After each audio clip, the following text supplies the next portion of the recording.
Hello students, welcome to Pharmacy Notes by US. Today we discuss micromeritics part second. Let's start. We discuss particle size and size distribution. इससे पहले अगर अपन बात करें तो अपन ने बात की थी कि माइक्रोमेटिक्स क्या है और उसकी एप्लीकेशंस। माइक्रोमेटिक्स के अंदर मैंने आपको कहा था कि जो भी पार्टिकल के बारे में उसकी प्रॉपर्टीज है, लाइक पार्टिकल साइज, उसका वॉल्यूम, डायामीटर, ये सारी की सारी जो प्रॉपर्टीज है जिसमें स्टडी की जाती है उसे अपन माइक्रोमेटिक्स कहते हैं। और पार्टिकल का सॉल्युबिलिटी पे, स्टेबिलिटी पे, डिसोल्यूशन पे, एब्जॉर्प्शन पे, रिलीज पे क्या क्या इफेक्ट पड़ता है, ये सब कुछ अपन ने एप्लीकेशन में पढ़ा था। अब अपन बात करते हैं particle size and size distribution. यानी कि अपन कोई भी फॉर्मुलेशन बना रहे हैं, सपोज अपन सस्पेंशन बना रहे हैं, इमल्शन बना रहे हैं, तो कोई डिजायर्ड पार्टिकल साइज वाला बनाएंगे कि भाई इतने से इतने पार्टिकल साइज वाला जो ड्रग है वो इसके अंदर होनी चाहिए।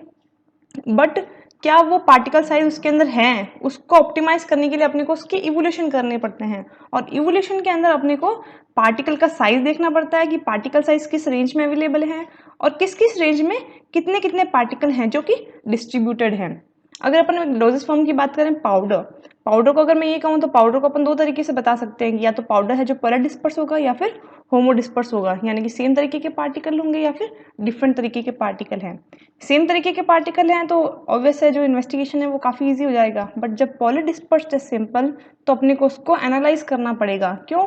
क्योंकि in the collection of polar disperse sample two properties are important. Poly disperse यानी कि more than one size is available, तो वहाँ पे अपने को जो शेप एंड सरफेस एरिया है इंडिविजुअल पार्टिकल का वो देखना पड़ेगा, क्योंकि ऑब्वियस है वो सब कुछ डिफरेंट होंगे। तो उससे अपना जो सिस्टम है, सस्पेंशन, इमल्शन या कोई सॉलिड डोजेस फॉर्म, उसमें भी इफेक्ट होगा। दूसरा, the size range and the number और वेट ऑफ पार्टिकल, यानी कि particle size and size distribution, यानी कि जो साइज रेंज है कितनी वेरी कर रही है। अगर मैं ये कहूँ कि एक सैंपल है उसके अंदर मैंने देखा कि 5 माइक्रोन से 10 माइक्रोमीटर तक के पार्टिकल उसके अंदर अवेलेबल हैं, तो मैं जब साइज रेंज को डिवाइड करूंगी तो मैं 5 साइज रेंज डिवाइड कर दूंगी, 5 से 6, 6 से 7, 7 से 8, 8 से 9 और 9 से 10, यानी कि इनके बीच में आने वाले पार्टिकल इस नंबर में अवेलेबल हैं। और जो उसका वेट है वो वेट ऑफ पार्टिकल हो जाएगा। अब क्योंकि यहाँ बात आ रही है कि जो पार्टिकल है वो स्फेरिकल ना होकर और सिमेट्रिकल नेचर होता है, तो यहाँ पे जो भी स्फीयर है उसे अपन इक्विवेलेंट मान लेते हैं डायमीटर के, ताकि जो इन्वेस्टिगेशन है उससे अपने को एक फॉर्मूले में पुट करने में हेल्प मिल जाए। स्फीयर की बात करेंगे तो अपने उसे कैसे नोट करेंगे? तो जब अपने को पता है कि अपने को पार्टिकल साइज देखना है, लेंथ देखना है, उसका डायमीटर देखना है या फिर एरिया देखना है, तो वहाँ पे उसे अपन डायमीटर के रूप में एक्सप्रेस करने में यूज करते हैं, ताकि जो भी इवोल्यूशंस हैं वो उस डायमीटर के बिहाफ पे हो सके। Here the equivalent spherical diameter term is use due to degree of asymmetry and ununique diameter, यानी कि जो स्फेरिकल डायमीटर है उसको इक्विवेलेंट इसलिए माना गया है क्योंकि जो पार्टिकल है वो असिमेट्रिकल या फिर अनयूनिक है। So the equivalent spherical diameter used, which relate the size of particle to the diameter of sphere having the same surface area, volume और diameter, यानी कि जो भी अपन इक्विवेलेंट ले रहे हैं स्फेरिकल को, वो उस पार्टिकल के सरफेस एरिया, वॉल्यूम या फिर डायमीटर के इक्विवेलेंट हो सकता है।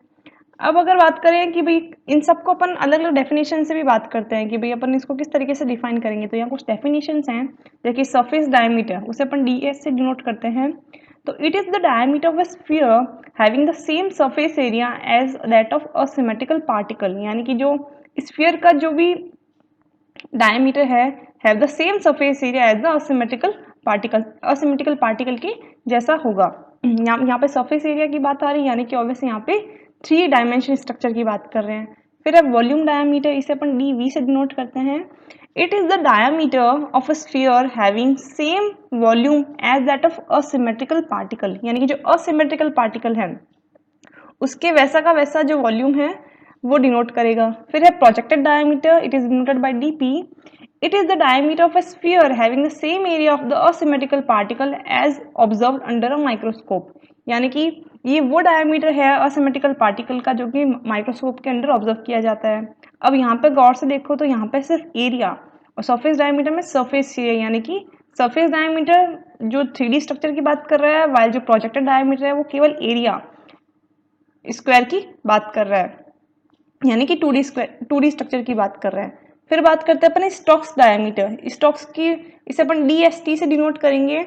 It is the diameter of an equivalent sphere undergoing sedimentation at the same rate as the asymmetrical particle, यानी कि यहाँ पे ये इक्विवेलेंट माना जाता है उस असिमेट्रिकल पार्टिकल के जो कि सेडिमेंटेशन शो कर रहा है। इसे अपन सेडिमेंटेशन स्टडीज के अंदर पढ़ते हैं। फिर है सिव डायमीटर, डी सिव कहते हैं इसे। It is the diameter of the sphere that passes through the same sieve aperture as the asymmetrical particle, यानी कि असिमेट्रिकल पार्टिकल जिस अपर्चर सिव साइज से पास होगा सेम टू सेम वो भी ये वाला जो स्फीयर है वो भी वहीं से पास होगा। फिर है वॉल्यूम सरफेस डायमीटर डीवीएस।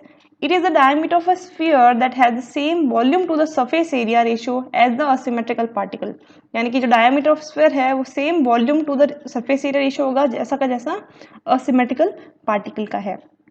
अभी सारी की सारी डेफिनेशन चीज एक है बट डेफिनेशन डिफरेंट क्यों है?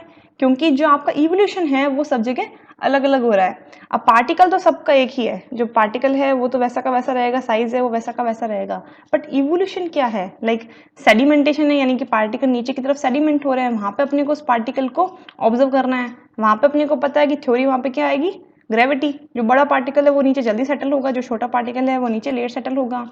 यहाँ पे माइक्रोस्कोपिक की बात आती है, यानी कि अपन पार्टिकल को विजुअली ऑब्जर्व कर रहे हैं। यहाँ सिव की बात आ गई, अपने पार्टिकल को सिव बनाई है जिसके अंदर कुछ अपर्चर्स हैं। अपने को ये पता है कि इस सिव से जब पास होगा तो यहाँ से ये इतने साइज के पार्टिकल रिटेन करता है और इतने पार्टिकल को जाने देता है। तो उसमें से जो भी पार्टिकल निकल रहे हैं वो उसके इक्विवेलेंट होंगे स्फीयर के, जो कि उस असिमेट्रिकल पार्टिकल को उसी सिव अपर्चर से निकालने में हेल्प करते हैं। फिर बात करते हैं अपन एवरेज पार्टिकल साइज की, क्योंकि जो पाउडर है पाउडर में डिफरेंट टाइप ऑफ अपन ने बात कर दी कि पॉली डिस्पर्स है, एक नहीं बहुत ज़्यादा शेप या साइज के पार्टिकल्स अवेलेबल हैं, तो उसे उस तरीके से निकालना तो बहुत मुश्किल रहता है। तो यहाँ पे एवरेज पार्टिकल साइज का यूज़ किया जाता है। जैसे कि आपने कोई भी फॉर्मुलेशन बनाई और आपको पता है कि भाई मुझे 5 से लेके 15 माइक्रोमीटर तक की रेंज की पार्टिकल इसमें एक्सेप्टेड है, इससे ज़्यादा हुए तो मेरे फॉर्मुलेशन है जो अनस्टेबल हो सकती है। तो उसके लिए आप क्या करेंगे, इवोल्यूशंस करेंगे, जिससे आप देखेंगे कि पार्टिकल्स उसके अंदर किस किस रेंज के अवेलेबल हैं। तो वहाँ पे ऐसा तो हो नहीं सकता कि भाई 3 माइक्रोमीटर के 25 पार्टिकल, 4 माइक्रोमीटर के इतने पार्टिकल, 3.5 माइक्रोमीटर के इतने पार्टिकल, नहीं, इससे जो मेथड है बहुत टीडियस हो जाएगा और it is not universal method. इस तरीके से आप पार्टिकल को जज भी नहीं कर पाएंगे। तो वहाँ पे क्या होता है, पार्टिकल की एक रेंज निकाल ली जाती है कि भाई 5 से 10 माइक्रोमीटर के बीच के रेंज के पार्टिकल इतने हैं, 10 से 15 के बीच के इतने हैं, 15 से 20 के इतने हैं। तो उसे अपन कहते हैं एवरेज, यानी कि दो जो रिलेटेड पार्टिकल साइज है उन दोनों की जो एवरेज है वो अपन ने मान ली, और जो पार्टिकल्स हैं उस रेंज में आने वाले वो उसके एवरेज पार्टिकल साइज हो गया। The general equation for average particle size whether it be arithmetical और जियोमेट्रिकल और हार्मोनिक मीन डायमीटर। अब यहाँ पे अर्थमेटिक, जियोमेट्रिक और हार्मोनिक डायमीटर का क्या मतलब है? अर्थमेटिक को अगर मैं डिफाइन करूँ तो अर्थमेटिक क्या होगा, it is calculated by adding up all the values and dividing the sum of the total number of values, यानी कि जो भी सारी वैल्यूज है उन सबको जोड़ दिया और कितनी वैल्यूज हैं उसे डिवाइड कर दिया। ये तो आपका हो गया अर्थमेटिकल मीन। फिर बात करते हैं अगर मैं जियोमेट्रिक मीन, तो geometric mean is multiplies them together and set them in the 1 nth power, यानी कि जो भी वैल्यूज है वो सब मल्टीप्लाई होगी और उसका अंडर रूट। और फिर बात करते हैं अपन हार्मोनिक वैल्यूज की। हार्मोनिक वैल्यूज जो रहेंगी they are the reciprocal of the average of its reciprocal, यानी कि जो वैल्यूज हैं उसके रेसिप्रोकल की रेसिप्रोकल रहेंगी। जो अर्थमेटिकल मीन्स है वो मोस्टली पॉजिटिव रहेगा, जियोमेट्रिक 0 वैल्यूज भी देता है, और जो हार्मोनिक है वो नेगेटिव में भी आंसर देता है। बट जो कॉमन इक्वेशन या कॉमन फॉर्मूला रहेगा इन सबका वो रहेगा summation n d p plus f upon summation n d f 1/p, जब n रहेगा नंबर ऑफ पार्टिकल, d रहेगा पार्टिकल रेंज, मिड पॉइंट और equivalent diameter. Particle range mid point यानी कि जैसे कि मैंने ये कह दिया कि 5 से 10 माइक्रोमीटर के बीच के 15 पार्टिकल हैं, तो वो 15 पार्टिकल की साइज में क्या मानूंगी, 5 + 10 अपॉन 2, यानी कि 7.5। 7.5 के 15 पार्टिकल यहाँ पे अवेलेबल हैं। फिर है P, index related to individual particle. Individual particle की यहाँ पे ये बात करेगा। अब पार्टिकल के बारे में अपन को देखना क्या है, उसकी लेंथ देखनी है, उसका सरफेस देखना है या फिर उसका वॉल्यूम देखना है, तो उस हिसाब से फॉर्मूला भी चेंज होता रहेगा। लेंथ सिंगल यूनिट की बात आएगी, सरफेस स्क्वायर के बारे में कहेगा, और जो वॉल्यूम है वो क्यूब को डिनोट करेगा, तो उस हिसाब से जो फॉर्मूला है वो भी चेंज होता रहेगा। फिर है एफ कहता है फ्रीक्वेंसी इंडेक्स, यानी कि जो आपने रेंज बताई है पार्टिकल की उसके अंदर कितने पार्टिकल आ रहे हैं, particle in certain size range, तो उससे भी अपनी स्टेबिलिटी डिपेंड करती है। जैसे मैंने ये कह दिया कि कोई फॉर्मुलेशन है, अगर उसमें 5 से 10 माइक्रोमीटर के पार्टिकल्स हैं तो वो स्टेबल है, अपने को वही बनानी थी। बट जब अपन ने इवोल्यूट किया तो 5 से 10 ना होने की जगह वो 2 से लेके 20 तक के थे। बट अपन ने ये देखा कि जो 90% ऑफ पार्टिकल है वो 5 से 10 के बीच में आ रहा है, यानी कि 90% ऑफ वो स्टेबिलिटी को जस्टिफाई कर रहा है। तो ये उसकी फ्रीक्वेंसी है कि अपन को जो डिजायरेबल पार्टिकल साइज चाहिए उसकी फ्रीक्वेंसी हाईएस्ट है कि नहीं। अपन इसको एक एग्जांपल के तौर पे देखें कि इसको किस तरीके से निकाला जाता है। तो जैसे सपोज आपने कोई भी फॉर्मुलेशन सस्पेंशन है, सस्पेंशन या फिर इमल्शन को आपने अंडर माइक्रोस्कोप रखा और वहां पे आपने यूजिंग आई पीस और यूजिंग माइक्रोस्कोप आपने उसको एक साइज रेंज में डिवाइड कर दिया उन पार्टिकल को देखते हुए, और आपने ये कहा कि जो पार्टिकल्स हैं वो सबसे छोटा 0.5 का है और जो सबसे बड़ा है वो 4 माइक्रोमीटर का है। उसके हिसाब से आपने उसको इन 7 रेंजेस में डिवाइड कर दिया, यानी कि जो पार्टिकल है वो 0.5 से 1, 1 से 1.5, 1.5 से 2, 2 से 2.5, 2.5 से 3, 3 से 3.5, 3.5 से 4 में डिस्ट्रीब्यूट होते हैं। अब बात अगर मैं ये कहूँ कि भाई मीन रेंज क्या है, अब ये तो मैं नहीं कह सकती कि भाई दो पार्टिकल्स हैं जिनकी रेंज 0.5 से 1 के बीच में होगी, नहीं, एक फिक्स अपने को रेंज चाहिए कि कौन सी रेंज या कौन सा साइज है उस पार्टिकल का। तो अपन यहाँ पे एवरेज पार्टिकल साइज की बात करते हैं। एवरेज पार्टिकल साइज यानी कि 0.5 एंड 1 की एवरेज क्या होगी, 0.5 प्लस 1/2, तो मीन साइज हो गई 0.75। ऐसे इन सबकी भी मीन साइज 1.25 एंड 3.75 हो गई। अब इस पर्टिकुलर साइज रेंज में कितने कितने पार्टिकल आते हैं वो मैंने अंडर माइक्रोस्कोप ऑब्जर्व कर लिया कि 0.75 यानी कि 0.5 से 1 के बीच में मुझे 2 पार्टिकल देखने को मिले, इसमें 10 मिले, इसमें 22 मिले, इसमें 54 मिले, 17, 8 और 5, यानी कि जो टोटल पार्टिकल हैं वो मिले मुझे 118।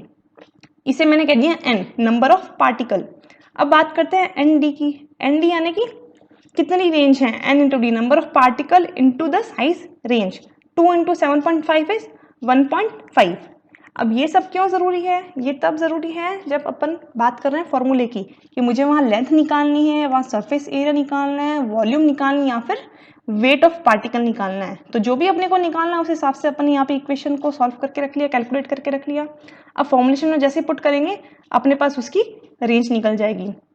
ये बात करते ही जैसे लेंथ की बात आएगी तो लेंथ में क्या है, d इंटू एन। जैसे ही अपन सरफेस एरिया की बात करेंगे n into d square, n into d cube for volume and n into d power 4 is for weight. इस तरीके से सारा कैलकुलेट करके सबको जोड़ दिया। बात करें फॉर्मूलेस की तो सबसे पहले अगर अपन बात करें लेंथ के लिए, तो लेंथ के लिए फॉर्मूले की अगर अपन बात करें तो summation n d upon summation n. N क्या था, पार्टिकल जो साइज थे वो अपन ने देखे थे, और डी था उसकी जो रेंज थी। तो एन डी ये सारा का सारा 265 और जो n जो पार्टिकल की जो जोड़ थी, जब उसे डिवाइड करेंगे तो अपने पास जो भी रिजल्ट आएगा वो उसकी लेंथ के रिलेशन में आएगा। सारा का सारा अर्थमेटिकल है, यानी कि addition of them and divide by the number of them. यहाँ पे P1 है, यानी कि जो लेंथ है उसके बारे में बात कर रहे हैं, किसी के सिंगल यूनिट के बारे में बात कर रहे हैं, इसे अपन डिनोट कर देंगे लेंथ डायमीटर मीन के बारे में। फिर अगर मैं कहूँ कि P को मैं 2 लूँ तो 2 लूँ यानी कि यहाँ पे स्क्वायर की बात कर रही हूँ, यानी यहाँ पे सरफेस की बात की जाएगी, बट फ्रीक्वेंसी अगेन नंबर से ही कैलकुलेट की जा रही है, तो इसे मैं कह दूंगी सरफेस नंबर मीन। फिर बात कर रहे हैं अगर मैं P को 3 लूँ तो फॉर्मूले में जो टोटल है वो अपॉन एन, जो भी वैल्यूज आएंगी वो मेरे पास अर्थमेटिकल वॉल्यूम नंबर के रूप में आ जाएगी। फिर बात करें अगर मैं लेंथ को कांस्टेंट लूं और फ्रीक्वेंसी को चेंज करती रहूं, तो फ्रीक्वेंसी जैसे चेंज होगी तो यहाँ पे रिलेशन है जो वेट का आ गया। तो पहले जब अर्थमेटिकल की बात करी तो जब वेट का रिलेशन आया तो n d square upon n d, single unit है जो नीचे की तरफ सिंगल के रूप में रहती रही, और ऊपर है जो कि एडिशन में चलती रही, 1 + 1 2, 1 + 2 3 एंड 1 + 3 4।